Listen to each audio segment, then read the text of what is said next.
살아난 문자화식 보겠습니다. 1번. 문자를 사용한 식이란 무엇인지 서술하시오.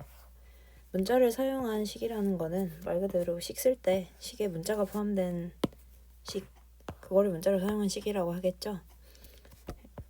수량 사이의 관계,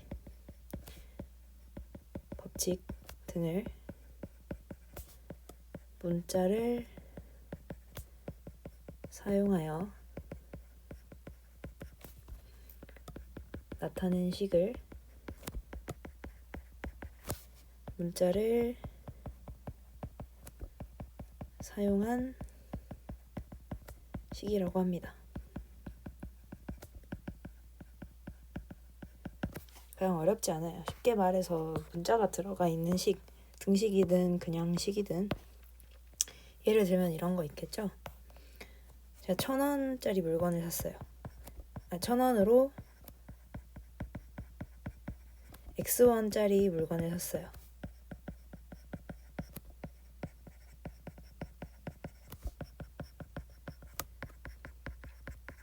그러면 돈이 남았겠죠? X1이 1,000원보다 작다고 가정하면 그럼 남은 돈을 어떻게 쓸 수 있겠어요?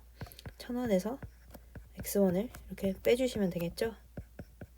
이렇게 1000-X1이라고 쓸 수 있을 텐데 이런 1000-X 이런 거를 문자를 사용한 식이라고 하는 겁니다. 이 X라는 문자가 여기 들어가 있죠. 이제 1차 방정식을 배울 거고 또 1차 함수를 배울 건데 그때 이제 사용하는 식들의 문자가 들어가 있으니까 여기서 문자를 사용한 식을 먼저 배우는 거예요. 그 다음 2번. 곱셈 기호를 생략하라고 되어 있는데 이제부터 저희가 초등학교 수학 배울 때까지는 곱셈 기호를 다 이렇게 곱하기로 써줬었죠. 나눗셈 기호도 똑같아요. 곱셈과 나눗셈은 어떻게 보면 비슷한 연산이니까 사실 같은 연산이니까 앞으로는 덧셈 뺄셈은 생략을 하지 않을 건데 곱셈 기호, 나눗셈 기호는 식을 쓸 때 생략해서 쓰게 됩니다. 이런 곱하기 안 쓰겠다는 말이에요.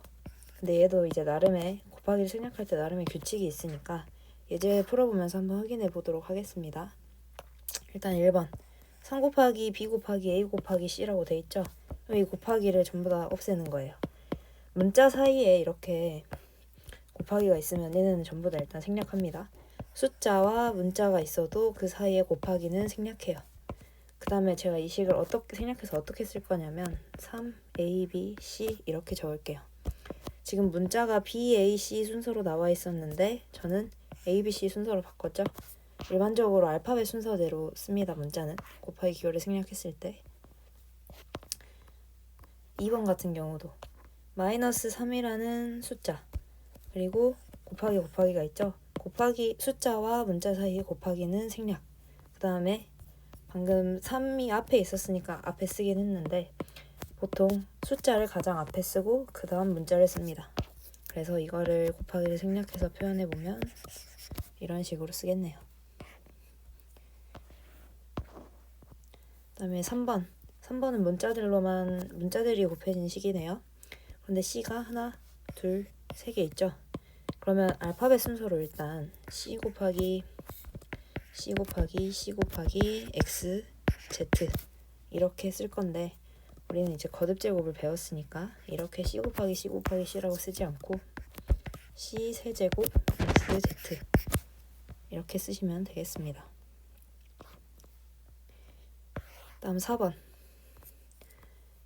얘는 이제 숫자 하나, 문자 두 개네요. 그럼 숫자를 맨 앞에 쓸 건데 지금 4번 같은 경우에 숫자가 마이너스 1이죠.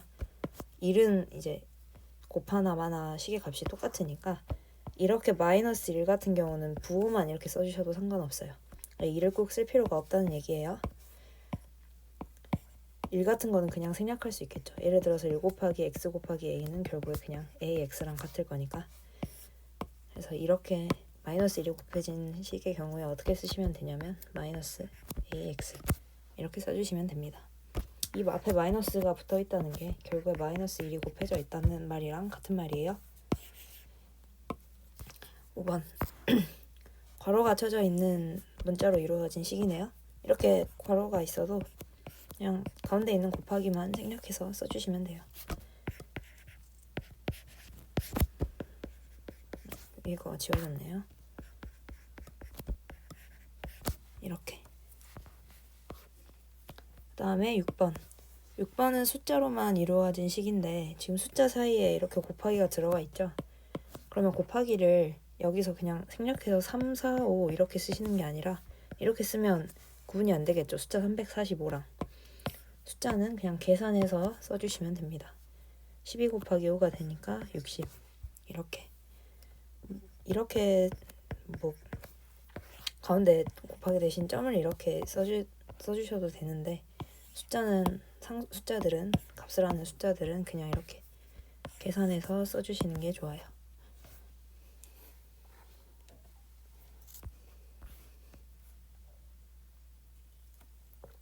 그래서 정리를 해보면 숫자를 가정앞에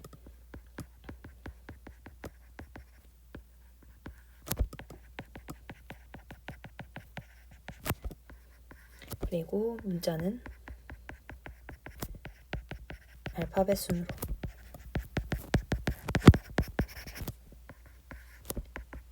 그 다음에 숫자끼리의 곱셈은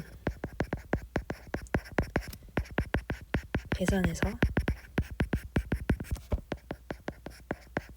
쓰시면 됩니다. 꼭 이제 숫자를 맨 앞에 쓰고 알파벳 순으로 쓰지 않으면 틀리냐? 그건 아닌데 이렇게 쓰는 게 일반적이라는 말입니다.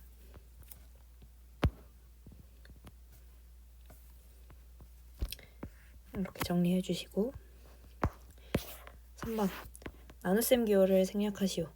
나눗셈은 어떻게 보면 곱셈이랑 같은 연산이죠. 앞에 단원에서 배웠을 건데 나눗셈이라는 거는 역수를 곱하는 것이랑 같은 연산이에요. A 나누기 B라고 한다면 지금 A에서 B를 나눴죠. 그럼 B를 나눈다는 말은 결국에 곱하기 B의 역수를 한다는 말이랑 같은 말이에요. 역수는 뭐였죠? B에 곱해서 1이 되는 숫자를 역수라고 했었죠. 그러면 결국에 B의 역수는 B분의 1이 되니까 이런 연산으로 바꿀 수 있겠네요. 그럼 얘를 정리해보면 B분의 A 이렇게 쓰실 수 있겠습니다. 이렇게 나눗셈 기호도 이제 생략해서 앞으로 나올 식들에는 전부 다 생략해서 쓰게 될 거예요.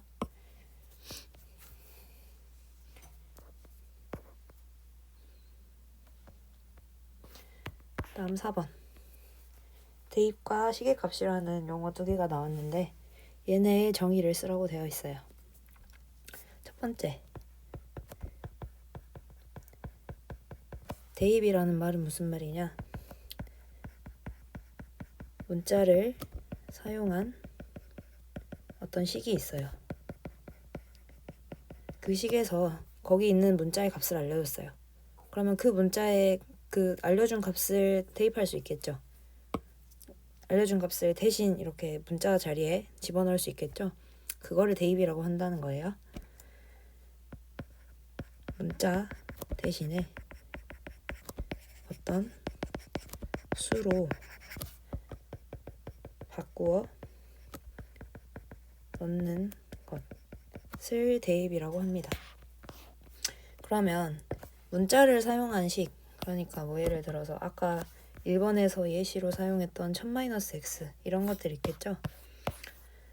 그러면 1000-x 여기서 만약에 x가 600이라고 알려줬어요. 그럼 600을 이 자리에 그대로 이렇게 넣으면 되겠죠. 그럼 400이라는 값이 튀어나오겠네요. 100 빼기 1000 빼기 600이니까. 그럼 이 400이라는 걸 뭐라 그런다는 거예요? 이 식의 값이라고 한다는 거예요.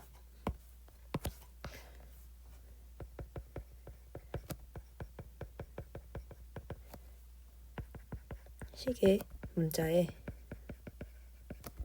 어떤 수를 대입하여 계산한 값을 식의 값이라고 합니다. 또 하나의 예시를 들어본다면 A라는 문자의 값이 2였고 B라는 문자의 값이 마이너스 1이었어요. 이때 우리가 문자를 사용한 식 이런 3a 마이너스 b라는 식을 줬어요. 이때 이 식의 값을 구해보시오 라고 문제에서 나왔으면 어떻게 하면 되겠어요? a 자리에 뭘 넣으면 되고 2를 넣으면 되고 b 자리에 마이너스 2를 이렇게 넣어주시면 되겠네요. 그러면 3 곱하기 2가 될 거고 여기에 지금 가운데 곱하기 기호를 생략해서 쓴 거 보이시죠? 원래는 3 곱하기 a였던 거예요. 근데 이 곱하기를 문자와 숫자 사이에는 생략해서 쓰기로 이제 약속했으니까 여기 안에가 사실 곱하기 연산이라는 걸 하셔야 됩니다. 마이너스 b니까 마이너스 1 이렇게 넣어줄게요. 마이너스를 넣을 때는 항상 이렇게 괄호를 꼭 쳐주시는 게 실수 안 하고 계산을 하는데 도움이 됩니다. 그러면 앞에 거는 6이 될 거고 뒤에 거는 정수 유리수의 계산에서 배웠듯이 마이너스니까 플러스 1로 바뀌어서 답은 식의 값은 7이 되겠네요. 그래서 이렇게 2랑 마이너스 2를 a와 b 자리에 넣은 것 이것을 대입이라고 하는 거고 그래서 계산 결과로 나온 7을 식의 값이라고 하겠네요.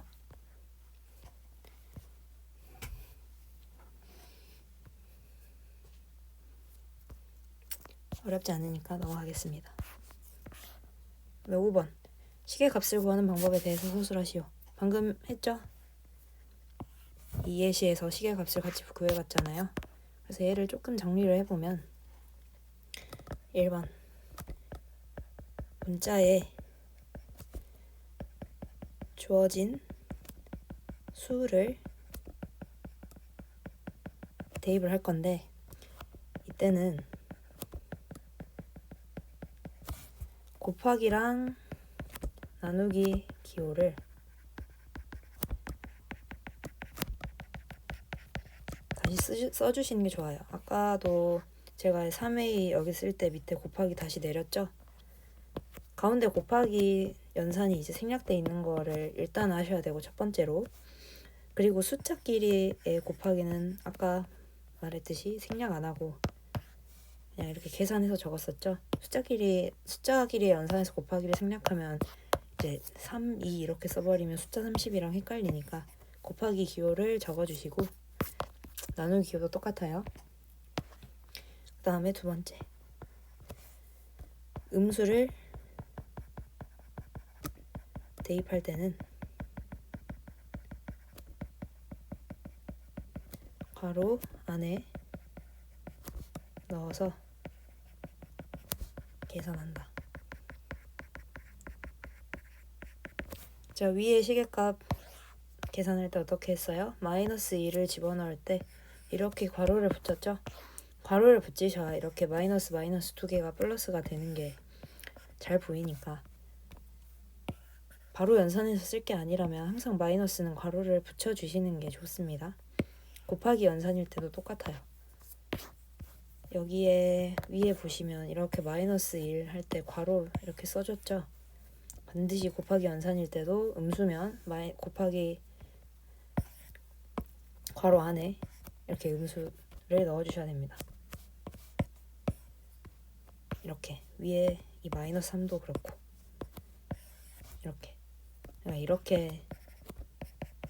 이렇게 쓰지 말라는 소리예요. 왜냐면 여기서 곱하기 기호 생략돼 버리면 x 마이너스 3인지 x 곱하기 마이너스 3인지 헷갈리니까 반드시 마이너스를 대입할 때는 괄호를 쳐주시는 게 좋겠습니다.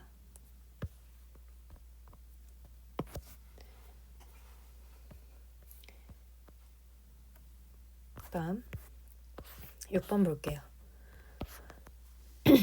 이제 문자를 사용한 식을 배웠으니까 이거를 이용해서 여러 가지 뒤에 1차 방정식도 배울 거고 여러 가지 식들을 쓸 건데 그 식을 쓸 때 많이 나오는 것들 그거를 정리해 놓은 거예요. 뭐 소금물 문제도 많이 나오니까 소금물의 농도, 소금의 양 같은 거 식으로 쓰는 거 또 여기 3번부터 5번까지는 비율에 관한 거. 이것도 비율에 관한 거죠, 어떻게 보면. 그리고 도형의 넓이도 식으로 쓰는 문제들이 나올 거고. 그래서 얘네를 식으로 어떻게 쓰느냐, 그거를 정리해 보는 과정이에요, 6번은. 그 다음에 1번부터 볼게요. 소금물의 농도랑 소금의 양이라고 나와 있는데, 일단은 제가 이걸 농도를 먼저 어떻게 구하는지부터 써보고 얘네를 각 문자로도 한번 표현해 볼게요. 소금물의 농도라는 거는 결국에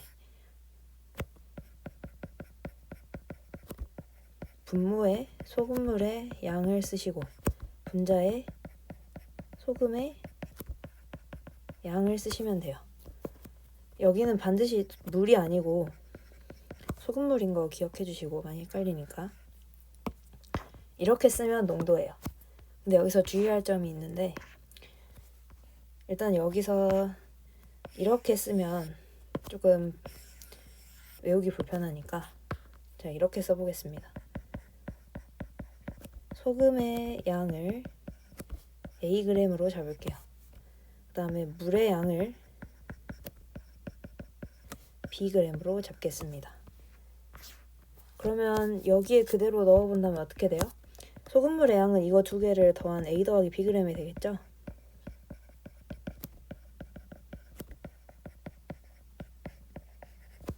그러면 분모의 소금물의 양인 A 더하기 B가 들어갈 거고, 소금의 양인 A가 분자에 들어가겠네요. 농도 자체를 이제 숫자로 물어본다면 소금물의 양을 양분의 소금의 양 이렇게 써주시면 되는데, 문제를 풀 때 소금물 농도가 이런 식으로 나와요.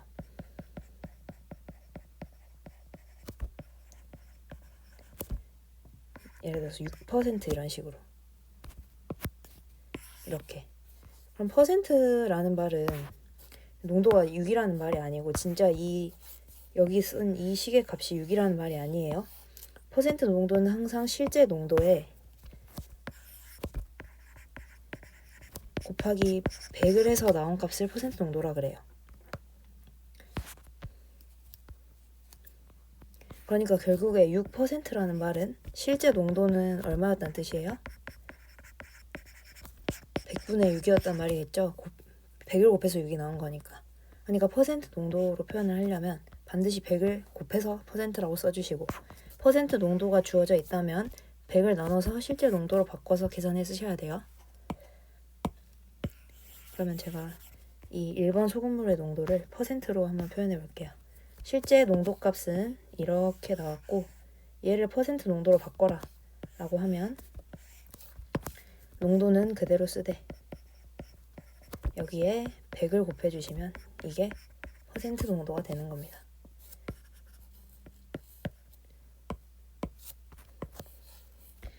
이렇게 두 개 조금 하이라이트 표시를 해놓겠습니다. 퍼센트 농도와 실제 농도는 다르다는 점 기억해 주시고, 2번 소금의 양. 이거는 이제 1번식에서 한번 유도를 해볼게요. 이거에서 아까 농도를 어떻게 쓴다고 했어요?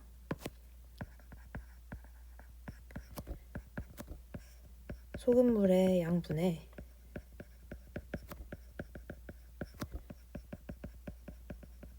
소금의 양이라고 썼었죠. 그러면 결국에 이 농도가 소금의 양을 소금물의 양으로 나눈 거랑 같으니까 소금의 양을 쓴다면 농도에 이 나눈 소금물의 양을 그대로 곱해주시면 되겠네요. 그래서 소금의 양은 농도에 소금물의 양을 곱해주시면 됩니다. 소금물의 농도를 제가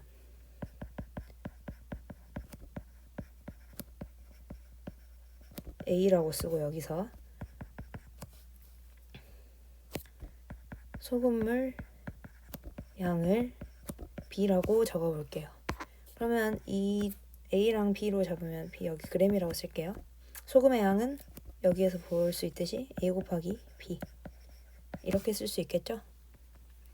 근데 여기서 소금물 농도를 A%라고 줬어요. 그 다음에 소금물의 양은 그대로 Bg이었다고 할게요. 방금 뭐라 그랬어요? 퍼센트 농도는 실제 농도에 100을 곱해서 나온 값이라고 했어요. 그러면 실제 농도는 숫자로 바꾸면 100분의 A%였겠죠? 그러면 이때 소금의 양은 100분의 A 곱하기 B 이렇게 써주셔야 되겠죠. 퍼센트 농도는 항상 100을 나눠야 실제 숫자가 되는 겁니다. 헷갈리지 마시고 이 퍼센트 농도 기억해 주시면 좋겠습니다.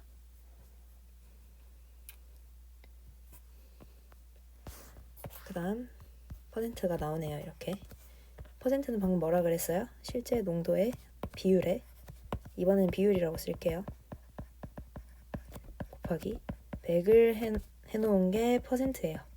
그러면 A%라는 말은 실제 비율로 나타내면 100분의 A 이렇게 쓸 수 있겠죠? 그러니까 예를 들어서 실제 비율이 100분의 7이에요. 그러면 얘를 퍼센트로 바꾸면 100을 곱할 거니까 7% 이런 식으로 쓴다는 말이에요. 이 둘이 같은 말입니다. 100분의 7이라고 쓰던지 7%라고 쓰던지 이 둘은 같은 말이에요.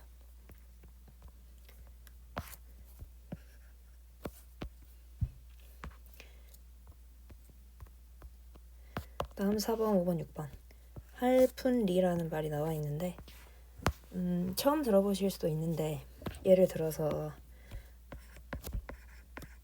이런 소수가 있었어요. 야구 보면 이런 0.385의 타율을 가진 타자가 있대요. 그러면 이거 뭐라 그래요? 3할 타자라고 부르죠. 그러면 이 3이 어디 있던 3이에요? 이 3이겠죠? 이런 0.385라는 숫자를 어떻게도 읽을 수 있냐면 3할 8푼 5리 이렇게도 읽어요. 그러니까 결국에 뭐예요? 할은 소수점 앞에 첫 번째 자리, 푼은 소수점 뒤에 두 번째 자리, 리는 소수점 뒤에 세 번째 자리. 그러니까 이렇게 소수점 뒤에 몇 번째 자리인지를 할, 푼, 리 이렇게 사용해서 쓰기도 한다는 말입니다. 그러면 A 할이라는 건 결국에 소수로 바꿨을 때 0.A 이거를 A 할이라고 읽는다는 거죠. 그럼 실제 숫자로 나타내면 어떻게 되겠어요? 이렇게 되겠네요. A 푼은요 0.0A를 읽으면 A 푼 이렇게 읽는다는 얘기니까 실제 숫자로 나타내면 100분의 A A1이라는 거는 0.00A 이거를 A1이라고 읽는 거니까 실제 숫자로 나타내면 1000분의 A 이렇게 쓸 수 있겠네요.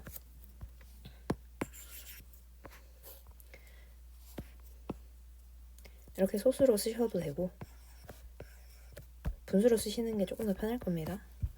앞으로는 분수를 쓰는 습관을 조금 들이시는 게 좋아요. 그러면 이 세 개에서 멈추지 않고 제가 할이나 푼이나 리나 결국에는 비율을 나타낼 때 쓰는 표현이니까 제가 전체 양을 x로 잡아볼게요. 그러면 x의 a 할 이런 식으로 쓰겠죠. 전체의 비율, 전체의 몇 퍼센트, 전체의 몇 할 이런 식으로 표현할 거니까 그럼 x의 a 할이면 x 중에서 0.a만큼을 차지한다는 말이죠. 그래서 식으로 써보면 x에 곱하기 10분의 a 곱하기 기호 생략해서 10분의 ax 이렇게도 쓸 수 있겠네요. x에 a 푼이라고 하면 x 중에서 0.0a만큼을 차지하는 게 얼마냐 이 말이니까 또 이렇게 쓸 수 있겠네요. 그러면 곱하기를 생략하면 100분의 ax 이런 식으로 x의 a1는 x 중에서 0.00a만큼을 차지하는 게 얼마냐 라는 말이니까 x 곱하기 1000분의 a 또 곱하기 기호 생략하시면 1000분의 ax 이렇게 쓸 수 있겠습니다.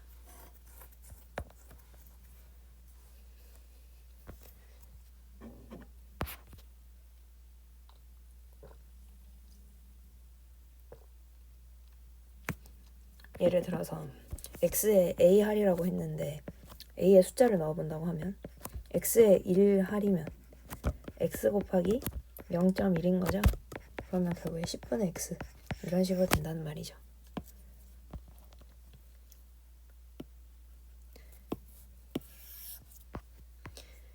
그 다음 7번 시간, 속력, 거리 보겠습니다. 거속시 문제도 정말 많이 나오는데 얘네 셋이 어떤 관계인지는 아마 배우셨을 거예요. 이 동그라미를 꼭 기억해 주셔야 돼요. 거리가 위에 들어가고 이렇게 밑에를 두 개로 나눠서 속력, 시간 이렇게 이 동그라미 그림을 좀 옆에 그려두시고 얘를 보면서 하시면 쉬워요. 이 동그라미가 무슨 말이냐면 거리는 속력의 시간을 곱한 값이 거리다. 그 다음 속력은 이렇게 읽으니까 거리를 시간으로 나누면 속력이 됩니다. 그럼 시간은 어떻게 써요? 이렇게 읽을 거니까 거리를 속력으로 나누시면 시간이 돼요. 그래서 제가 편의상 시간을 A, 속력을 B, 거리를 C라고 잡아볼게요. 그럼 시간은 아까 뭐였어요? 이렇게 읽으면 거리를 속력으로 나눈 것, 즉 속력분의 거리니까 B분의 C 이런 식으로 쓸 수 있겠네요. 속력은 아까 어떻게 읽었어요? 거리 여기니까 거리를 시간으로 나눈 것. 그러면 거리를 시간으로 이렇게 나누시면 되겠네요. 그 다음에 거리는 방금 말했지만 속력 곱하기 시간 A 곱하기 B 곱하기를 생략하면 A, B 이렇게 쓸 건데 사실 이렇게 쓰면 완전하지 않아요. 왜냐하면 시간, 속력, 거리는 셋 다 단위를 가지는 값이에요. 그러니까 시간이라고 한다면 1초 같은 일이어도 1초가 있고 1분이 있고 1시간이 있고 다 다르고 속력도 그래요. 1분당 몇 미터 이렇게 쓸 수도 있고 1시간당 몇 킬로미터 이렇게 쓸 수도 있고 거리도 똑같죠. 똑같은 일이라 해서 다 일이 아니고 킬로미터 1미터일 수도 있고 1cm일 수도 있고 그러니까 얘네들은 단위를 반드시 주의하셔야 돼요. 그래서 제가 이렇게 쓰지 않고 어떻게 써볼 거냐면 A 시간이라고 쓰겠습니다. 속력은 B 킬로미터 퍼 시간 이렇게 쓰겠습니다. 거리는 C 킬로미터라고 할게요. B 킬로미터 퍼 시간이라는 말은 무슨 말인지 아시죠? 1시간 동안 B 킬로미터를 간다는 소리예요. 그러면 여기서 이제 전부 다 단위가 시간은 시간을 썼고 거리는 킬로미터를 썼으니까 단위가 통일되어 있는 형태겠네요. 그러면 7번에서 시간은 이 C 킬로미터를 B 킬로미터 퍼 시간으로 나눠준 거죠. 그럼 결국에 단위를 맞춰주고 나눈 거니까 C분의 B 시간이라고 쓸 수 있겠습니다. 예를 들면 이런 거예요. B가 2km per hour였어요. hour는 시간이고 C가 그리고 4km였어요. 그러면 이거를 이거로 나누면 뭐가 되겠어요? 결국 숫자끼리 나누면 2가 되는데 2km를 1시간 동안 갔대요. 그럼 4km를 가는데 얼마 걸리냐? 이걸 물어본 거랑 같죠? 2시간이겠죠. 그러니까 얘네끼리는 이제 단위가 통일되어 있으니까 속력의 단위와 시간의 단위가 통일되어 있고 속력의 킬로미터를 썼는데 거리도 킬로미터니까 그대로 나눠서 2를 시간으로 이 나온 계산값 2를 시간으로 써주시면 된다는 거예요. 근데 만약에 다르게 되어 있었어. 그럼 단위를 당연히 맞춰주셔야 됩니다. 나중에 예시를 하나 더 들어볼게요. 일단은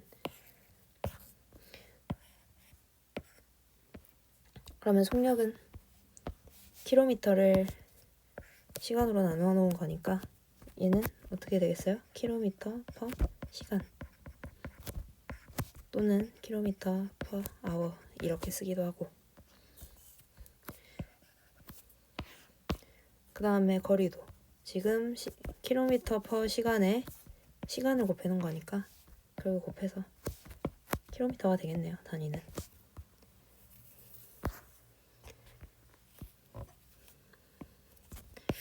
그러면 제가 단위가 다를 때 시간이랑 속력이랑 거리식을 한번 써볼게요.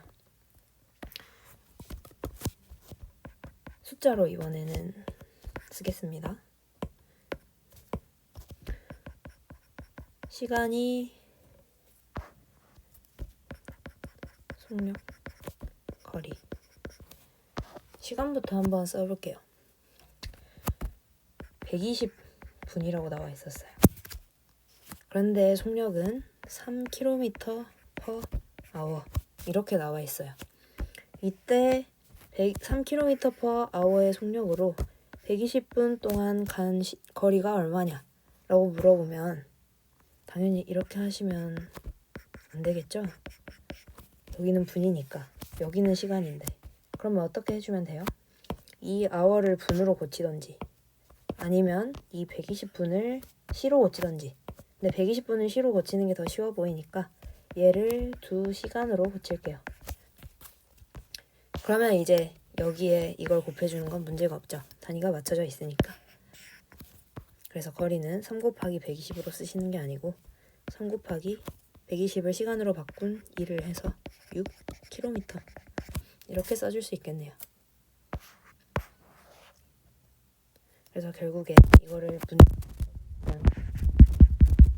속력은 그대로 속력은 bkm/h였다고 할게요. 그러면 거리는 여기 이번에도 분을 시간으로 바꾸겠습니다. 분을 시간으로 바꾸면 당연히 60을 나눠주시면 돼요. 여기서도 120을 60으로 나눠서 2가 나온 거니까 이렇게 바꿔놓고 이 둘을 곱하시면 킬로미터가 나오겠죠? 단위가 뒤에가 시간으로 맞춰져 있으니까. 그러면 60분의 A 곱하기 B 해서 60분의 AB 킬로미터라고 쓰실 수 있겠습니다.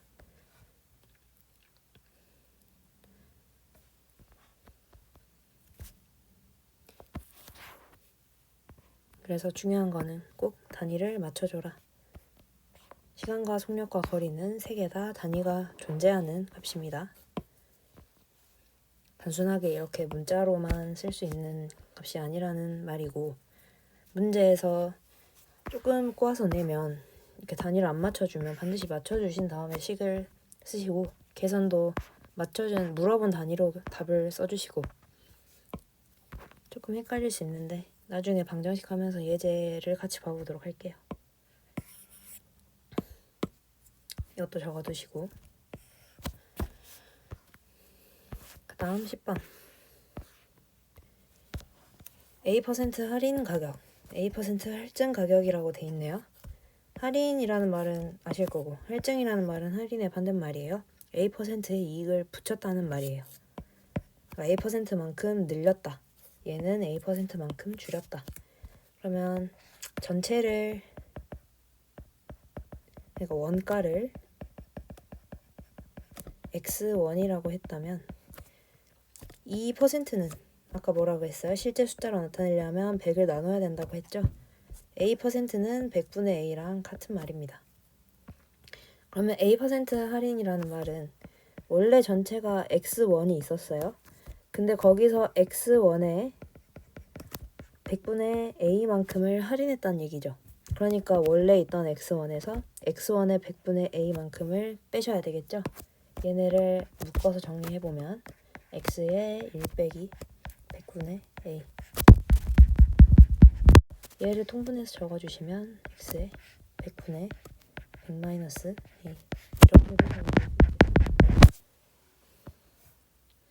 그러면 할증은요? 할증은 반대로 여기 가운데를 뭘로만 바꾸면 되겠어요?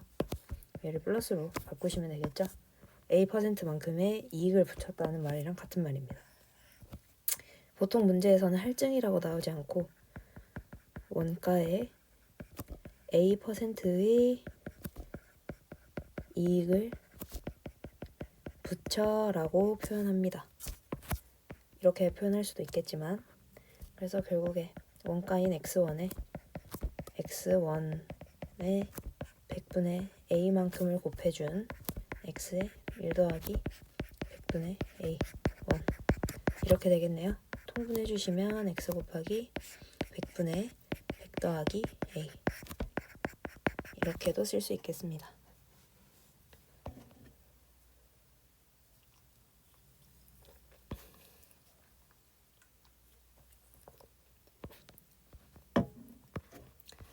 그 다음 삼각형의 넓이, 직사각형의 넓이, 둘레, 사다리꼴의 넓이 이것도 그냥 식으로 어떻게 표현할 수 있는지 보자는 건데 하나씩 그려볼게요. 밑변이 A, 높이가 h인 이런 삼각형이 있었어요. 그럼 이 삼각형의 넓이는 뭐라고 쓸 수 있겠어요?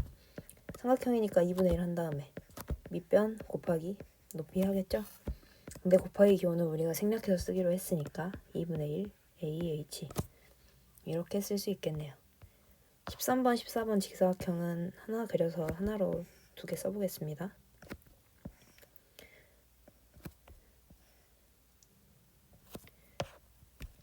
이렇게 세로가 A, 가로가 B인 직사각형을 그렸어요. 직사각형의 넓이는 어떻게 표현할 수 있어요? 가로 곱하기 세로니까 A 곱하기 가로 곱하기 세로면 B 곱하기 A. 근데 순서는 어차피 상관없으니까 곱하기 기호를 생략하고 문자 순서를 맞춰주면 A, B 이렇게 쓸 수 있겠네요. 둘레의 길이는 가로 2번 더하시고 세로 2번 더하시면 되니까 가로에 2를 곱하고 세로에 2를 곱해서 이렇게 더해주시면 되겠죠? 문자와 숫자 사이에 곱하기 기호는 생략하고 순서 맞춰주면 2a 더하기 2b 이렇게 쓸 수 있을 거고 아까 2단원에서 배운 분배 법칙 이용해서 정리를 좀 해주시면 이렇게도 쓸 수 있겠습니다.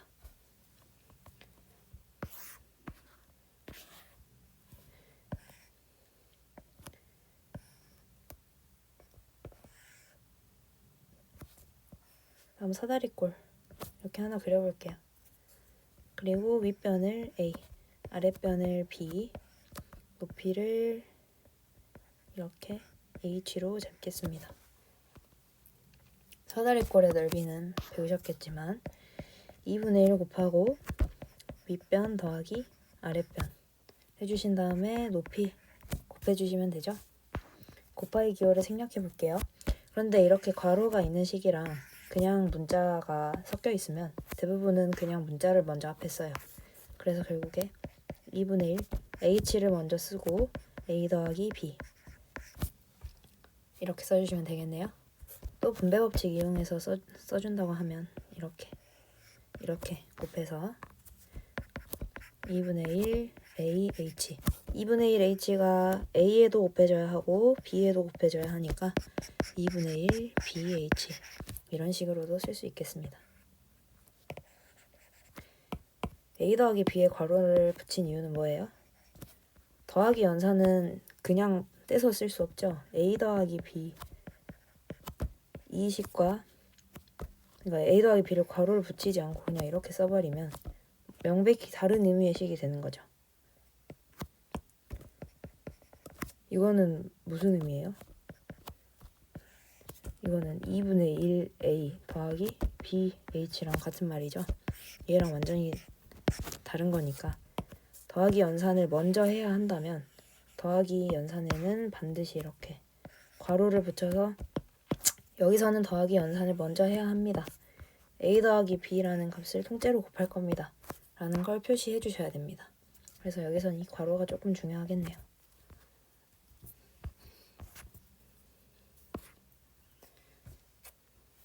다음 7번 보겠습니다. 용어가 많죠. 이 용어들의 정의를 쓰라고 되어 있는데 어려워 보이지만 사실 외우는 거 그렇게 어렵지 않아요. 다 비슷한 항이라는 말이 들어있고 다항식, 단항식 이렇게 비슷한 용어들이니까 그러면 천천히 1번부터 써볼게요. 항이라는 말은 수 또는 문자의 곱으로 이루어진 식을 항이라고 해요. 예를 들면 2x, x제곱 y 이런 것들. 그러면 여기서 이게 무슨 말이냐? 여기 곱이라고 굳이 써놓은 이유가 있을 거 아니에요.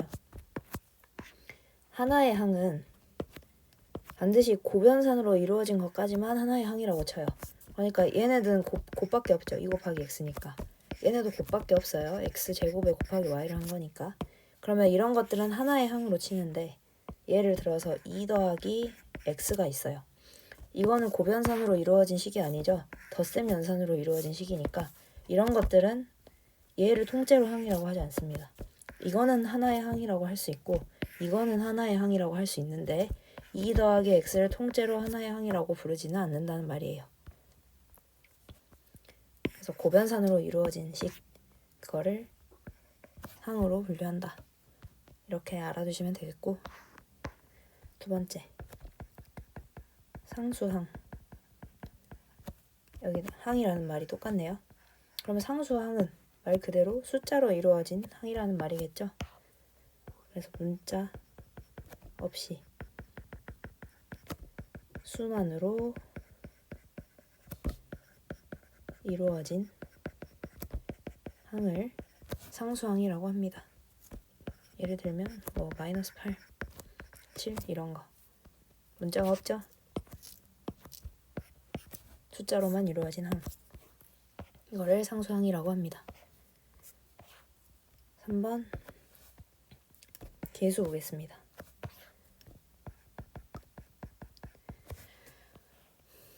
계수는 수와 문자의 곱으로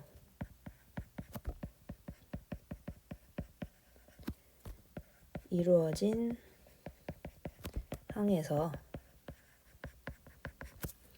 문자 앞에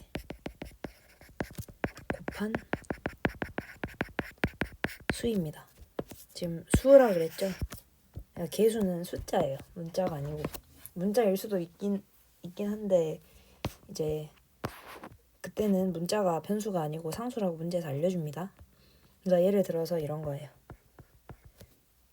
4xy라는 항이 있었어요. 수랑 문자를 곱해놓은 항이네요. 그럼 여기서 문자 앞에 곱한 수를 뭐라 그랬어요? 계수라고 한다 했어요. 그럼 여기서 문자 앞에 곱한 수 얼마예요? 4죠? 그래서 4를 4xy의 계수이다.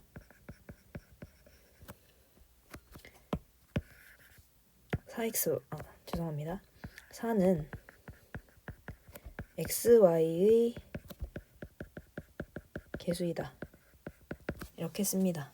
왜냐하면 4에다가 곱해진 거는 xy니까. 문자끼리 쪼개고 숫자끼리 쪼개면 4랑 xy로 쪼개지죠. 4 곱하기 xy 이런 식으로 쪼갤 수 있으니까 xy의 계수가 4이다 라는 말은 xy라는 식에 4가 곱해져 있다 라는 말이랑 같은 말이에요. 또 하나만 더 예를 들어보면 2분의 1 x라는 항이 있어요. 그러면 x의 계수 얼마예요? 2분의 1이겠죠? 앞에 2분의 1이 곱해져 있으니까 x의 계수는 2분의 1이다. 이렇게. 그러면 여기서는요? x라는 식이 있었어요. 그럼 얘는 계수가 없는 건가? 여기엔 사실 이 1이 숨어있죠? 1은 생략해서 항상 x만 쓸 거니까 이 x 앞에 사실 1이 숨어있다는 거 이건 아셔야 됩니다. 이 x라고 쓰면 원래는 1 곱하기 x예요. 그러면 이 식에서 x의 계수는 1이다 라고 할 수 있겠네요.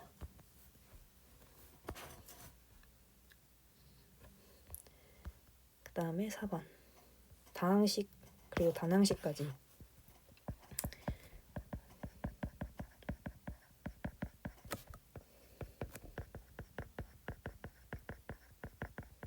뭔가 둘이 관계가 있어 보이죠? 다랑 단이니까. 항이 뭔가 많은 식, 항이 하나인 식, 이런 의미일 것 같은데 한번 정리해 볼게요. 다항식은 뭘 다항식이라고 하냐면 한 개 이상의 항의 합으로 연결된 식을 말합니다. 단항식은 다항식 중에서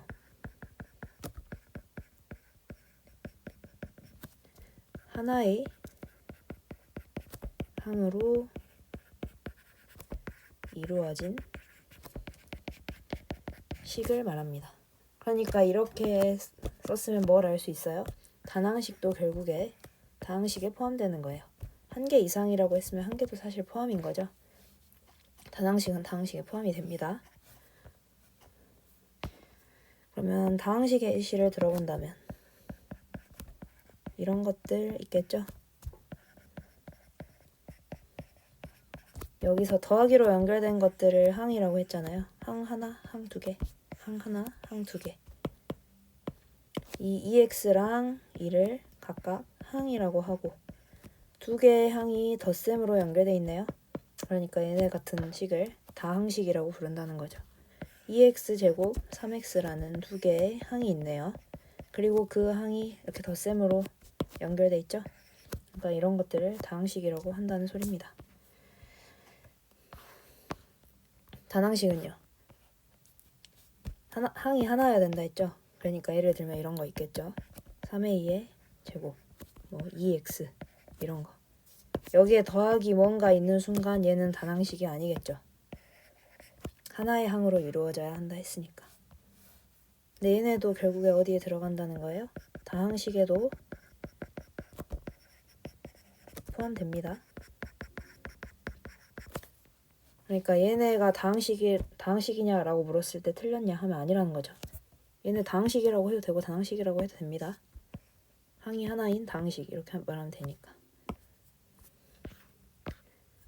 그래서 좀 추가해 줄게요. 단항식은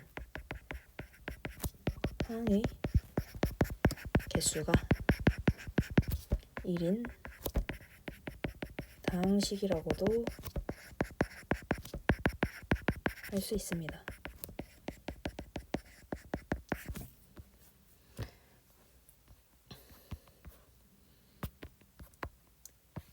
그 다음 항의 차수 볼게요. 다항식의 차수도 같이 보겠습니다.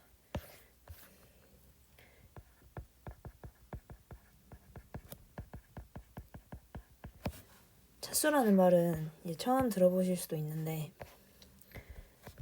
아까는 개수를 배웠죠. 차수가 아니고 아까 개수라는 말을 배웠었거든요. 이거는 문자 앞에 곱해진 숫자를 개수라고 했었는데 차수라는 거는 이제 몇 차, 1차, 2차, 3차 할 때 그 차인데 정의를 해보겠습니다. 항에 포함된 문자의 곱해진 개수를 차수라고 합니다. 그러면 이게 무슨 말인지 좀 예시를 한번 들어볼게요. 3a라는 항이 있어요. ab라는 항이 있어요. 다음에 x제곱 y라는 항이 있고 c제곱이라는 항이 있었다고 할게요. 문자에 곱해진 개수를 지금 차수라고 한다고 했어요. 그러면 숫자는 일단 보면 안 되겠죠. 문자로만 지금 보고 있으니까. 그럼 a라는 문자가 지금 몇 번 곱해졌어요? 3a 항에서는 한 번 곱해졌죠. 그러니까 3a라는 항은 1차 항이다 라고 부른다는 겁니다. 그러면 꼭 똑같은 문자끼리만 봐야 하느냐? 그건 아니에요. 그래서 a, b 항을 보시면 문자 a에 문자 b가 곱해져 있어요. 문자가 총 2번 곱해져 있죠. 그래서 결국에 얘는 2차 항이라고 부릅니다. 똑같은 문자끼리만 보시는 게 아니고 문자가 몇 번 곱해졌는지 보시면 됩니다. 그럼 여기서는 x제곱 y니까 x가 2번, y가 1번 곱해졌죠. 결국에 문자는 총 몇 번 곱해졌냐면 3번 곱해졌어요. 그럼 이 항은 몇 차 항이라고 쓴다는 거예요? 3차 항이라고 쓴다는 거예요. 이거는 똑같은 문자죠. 이번에는 C가 2번 곱해졌죠. 그럼 얘는 몇 차 항이겠어요? 2차 항이겠네요.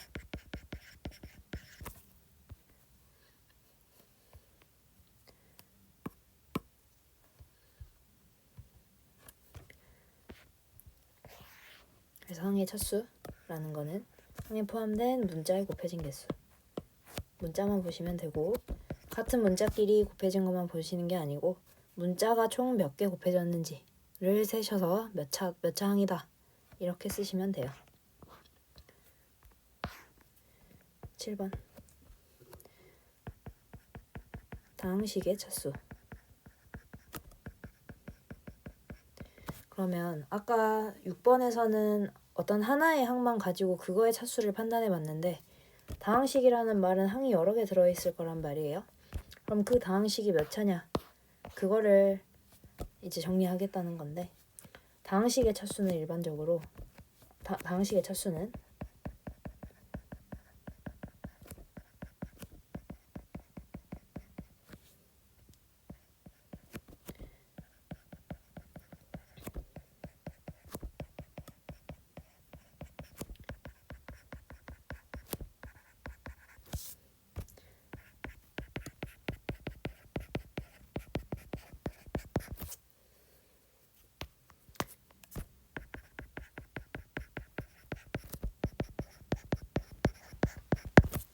다항식의 차수가 가장 큰 항의 차수를 그 다항식의 차수로 한다 라고 적었는데 결국에 무슨 말이냐면 다항식이면 항이 여러 개 있을 거 아니에요. 그러면 그 각각의 항이 다 똑같은 차수를 가지진 않겠죠. 1차 항이 있을 거고 뭐 상수항이 있을 수 있고 2차 항이 있을 수 있고 3차 항이 있을 수 있고 차수가 여러 가지일 건데 다항식의 차수는 통틀어서 뭘로 말하냐? 가장 큰 항의 차수로 말하면 돼요. 예를 들어서 x제곱 더하기 x라는 다항식이 있었어요. 그러면 x제곱은 몇 차예요? 2차죠? x는 1차예요. 그러면 방금 뭐라고 했냐면 다항식의 차수는 가장 큰 항의 차수가 그 다항식의 차수가 된다 했어요. 그럼 이거는 2차식이 된다는 거죠. 왜냐하면 가장 큰 게 2차니까. 또 예를 들어서 3a 제곱 3a 세제곱 더하기 1이라는 식이 있었어요. 그러면 이건 몇 차예요? 앞에 거는 3 보시지 말고 a가 3번 곱해져 있으니까 3차 항이네요. 이 1은 상수항. 상수항은 0차인 것 같습니다. 문자가 0번 곱해진 거니까. 그러면 가장 큰 항의 차수를 그 다항식의 차수라고 하니까 얘는 3차식 이렇게 써주시면 돼요. 아까 항의 차수를 얘기할 때는 제가 1차 항, 2차 항, 3차 항 이렇게 적었는데 다항식의 차수를 물어보면 식이 몇 차인지 물어본 거니까 3차식, 2차식 이런 식으로 써주시면 됩니다. 그럼 8번 1차식. 1차식은 뭐겠어요? 그러면 최고 차수가 1인 식이겠죠? 최고 차수가 1인 다항식이겠죠?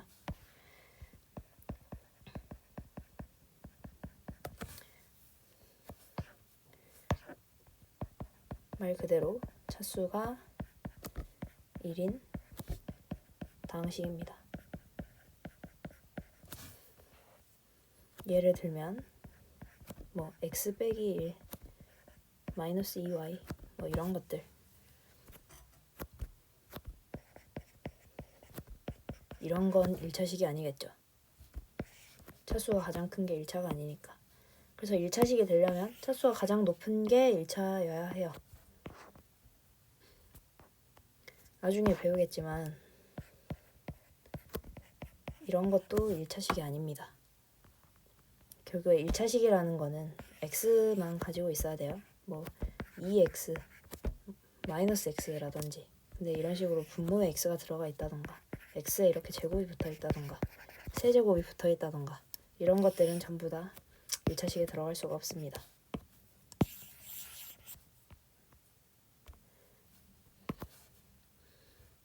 그리고 우리는 나중에 이 1학년 때 1차식에 대해서 좀 자세히 배울 거예요. 1차 방정식을 배우게 되면. 그 다음에 9번 마지막 동류항 보겠습니다. 여기 있는 이 동류항. 동류항이라는 거는 상수는 보지 마시고 문자를 보시면 돼요. 문자와 차수가 서로 같은 항을 동류항이라고 불러요.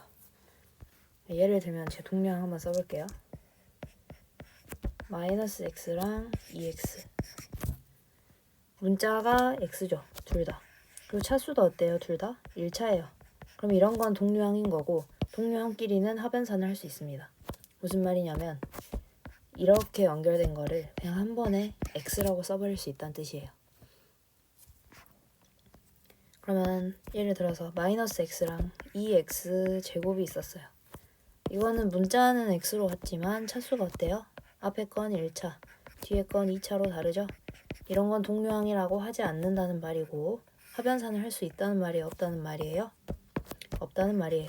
이렇게 중간에 더하기가 연결돼 있어도 이대로 쓰셔야지 여기서 더 정리할 수 있는 방법이 없어요. 동류항끼리는 합연산이 있을 때 항상 이렇게 정리해서 써주시고 개수끼리 이렇게 더해서, 그리고 동류항이 아니라면 그냥 이렇게 써주시면 됩니다. 그러면 또 AB랑 3AB 이런 두 개의 항이 있었어요. 얘네는 동류항이겠죠? 얘도 2차, 얘도 2차고 들어가 있는 문자가 AB로 같으니까 그럼 얘네도 역시나 합연산 할 수 있겠죠? 4AB 이런 식으로 쓸 수 있습니다. AB 항이 한 개 있다는 뜻이고 3개 있다는 뜻이니까 같은 거 한 개, 같은 거 3개 더하면 결국 총 4개가 되겠죠? 그래서 개수가 4로 바뀌는 거고 뒤에 AB는 그대로 써주시면 되는 거고. 그러면 이런 거는 예상하시겠지만 동류항이 아닙니다. 문자는 둘 다 A랑 B만 사용됐지만 여기는 3차, 여기는 2차가 되니까 그러면 역시나 합연산 같은 거 할 때도 더 이상 정리할 수 없겠죠? 이렇게 그냥 플러스가 있는 형태로 쓰셔야 됩니다. 그래서 동류항이 되려면 반드시 문자 또 확인해 주셔야 되고 차수 같은 것도 확인해 주셔야 돼요. 뭐 AB와 ABY 이것도 당연히 동류항이 아니죠. 이렇게 하는 순간 차수도 다르고 y라는 새로운 문자도 곱해져 있으니까. 그래서 문자와 차수를 비교하셔서 둘 다 같다면 동류항이라고 할 수 있고 동류항끼리는 이렇게 합연산을 할 수 있습니다.